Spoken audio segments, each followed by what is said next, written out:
Yo, what's up mga kabayan, at dahil nandito tayo ngayon sa Tetuan at napag-isipan na rin natin magpagupit dito kay Kuya Marvin Barbershop. Simula Tetuan nga, isang minuto mo lang tong lalakarin at makikita mo na ang shop ni Kuya Marvin. At syempre pagpasok natin dito ay makikita mo ang napakalinis at napakaliwalas nilang barbershop. Dahil hindi pa nga natin torno ay umupo na tayo dito sa napakalambot nilang sopa, kaya pwede ka pang magpahinga. At ipiplex ko sa inyo ang loob ng barbershop nila Kuya Marvin. Napaka-solid at napakalinis. Tingnan nyo naman yung ambience, talagang maaliwalas.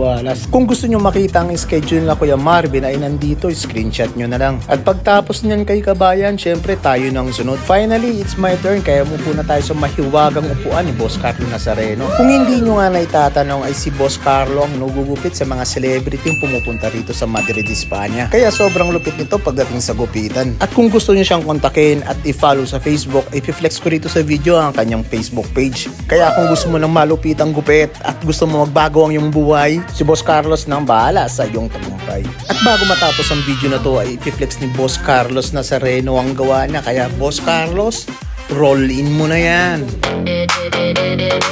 You don't know what you just did. You don't know what you just did. You don't know what you just did.